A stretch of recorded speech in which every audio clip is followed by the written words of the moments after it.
일본이 그토록 바라던 탈아이쿠적 유럽연합이나 나토와 같은 북반구 서구 유럽에 편입되고 싶어 하던 일본은 정신 유럽의 국제기구인 나토에 가입하는 것을 꿈꿔왔습니다. 하지만 일본은 여전히 평화헌법으로 전쟁을 할 수 없는 나라입니다. 일본은 심지어 유럽연합의 가입 의사를 타진했으나 거꾸로 유럽연합 측에서는 유럽연합이 어떤 의미인지 모르냐며 반문을 받기도 했는데요. 탈아이쿠를 주장하며 서구화를 꿈꿔온 일본의 꿈은 좌절됐습니다. 그런데 며칠 전 나토 기구에 한국이 일본을 대신해서 가입하자 중국의 일본이 발칵 뒤집혀졌습니다.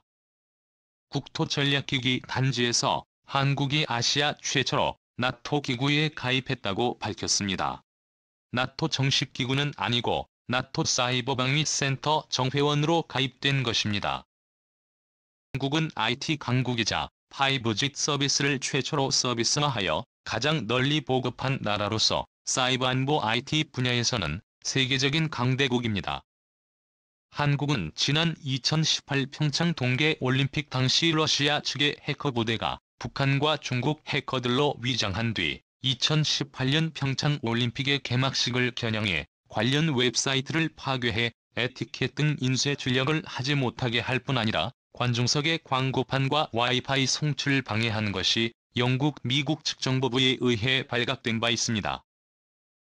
이 사전 발각되어 우리 측의 대응으로 안전하고 성공적인 평창올림픽의 개최가 가능해 서구 언론들은 역대 동계올림픽 중 가장 성공적으로 개최된 동계올림픽이라는 평가를 받고 있습니다. 이러한 상황에서 한국은 유럽 측과 사이버 보안을 강화하고 있습니다. 한국은 러시아가 우크라이나를 침공하기에 앞서 우크라이나 정보 당국과 사이버 공격 등에 관한 협력을 지속해왔었습니다. 러시아 측 우려를 피하기 위해 경찰 당국 차원에서의 지원이었으나 한국이 유럽 등 서방 측과 사이버전 관련 협력이 강화되던 추세였습니다. 특히 한국은 북한, 중국, 러시아의 주요 해킹 대상 공격 지역으로서 적성국들의 공격으로부터 내성이 어느 정도 쌓여왔었던지라 많은 노하우가 쌓여있는 상황입니다. 2000년대에 들어 민간의 사이버 공간이 가장 밀도 높게 발전해 있는 나라가 한국이었기 때문에 서구 측에서 협력할 나라는 한국밖에 없는 상황입니다. 이를 가장 아쉬워하는 것은 일본입니다. 일본은 서구 측과 반도체 장비 소위 첨단 장비를 중심으로 한국을 배제한 서구 진영 동맹을 결성하려 하였으나 가장 중요한 안보기구인 나토에 한국이 정회원으로 가입된 것은 일본으로서는 충격적인 일입니다. 아시아에서는 가장 먼저 일본이 해내던 것을 한국이 해낸 것은 일본으로선 충격적인 일입니다.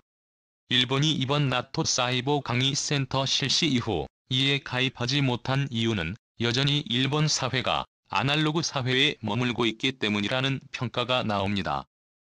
그녀가 일본은 이번 나토 기구 한국 가입에 대해서 최대한 함구를 하고 있는 상황이지만 가장 분노를 폭발한 건 중국입니다.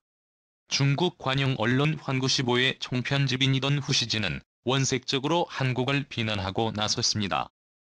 중국 정부에서 발행하는 신문인 환구시보의 총편집인인 그 시진은 유독 예전부터 한국을 의식한 강경 발언을 많이 내놓아 한국인들의 분노를 산 바 있습니다. 하지만 이번 후 시진 전 총편집인은 자신의 트위터에 한국이 북대서양조약기구 나토 기구의 정회원으로 가입한다는 기사를 인용하며 한국이 중국에게 적대적 태도를 보인다면 그 끝은 우크라이나에 꼴이 날 수 있다는 협박성 메시지를 남겨 거대한 파문이 일고 있습니다. 한국을 일종의 명나라 청나라 시대의 조공국처럼 보는 듯한 이러한 태도는 서구 국가들에게도 눈살을 찌푸리게 하고 있는 상황입니다. 한국은 최근 들어 나토에 의해 정식 초대를 받고 있는 상황입니다. 한국의 나토 가입은 최근 러시아의 우크라이나 침공에 긴급한 상황 속에서 진행되는 상황이지만 나토의 아시아 확장 한국의 가입은 중국을 포위 압박한다는 의미가 점점 커지는 상황입니다. 호시진 편집인은 한국에 대해서 나토에 가입하면 우크라이나 꼴이 날 것이라고 사실상의 협박 메시지를 보낸 상황이지만 최근 국제 분석학자들은 오히려 현재의 상황이 제2의 의화단의 난때의 삼원태처럼 돌아가고 있다는 분석을 내놓고 있습니다. 1899년부터 1905년 사이 있었던 사건으로 당시 중국에서 서양인들에 대한 잔혹한 학살과 미신에 의한 야만적인 일들이 벌어지자 사방팔 기구는 영국, 미국, 프랑스, 호주, 인도 등 연합국들이 중국을 일거에 공략하여 수도 베이징까지 함락되는 상황까지 이르러 의화단의 난에 앞서 일본은 대만을 뜯어갔고 러시아, 일본은 만주와 요동반도에 또 독일과 영국은 삼둥반도를 들어갔을 뿐 아니라 각종 청나라의 이권이 잘게 쪼개어져 서방연합군 측에게 나눠갖게 되는 상황이 늘어졌습니다.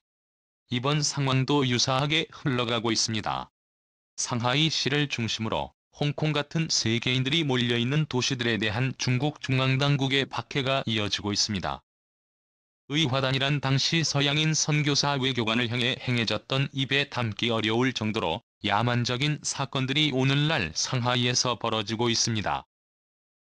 상하이에서는 방역 상황에서 아직 숨지지 않은 노인을 화장장으로 데리고 가는 모습이 포착된다던가 또 정부 당국에 항의하는 시민들을 향해 물리적 위협을 가하는 안타까운 현장이 서구 사회에 여과 없이 전달되고 있습니다.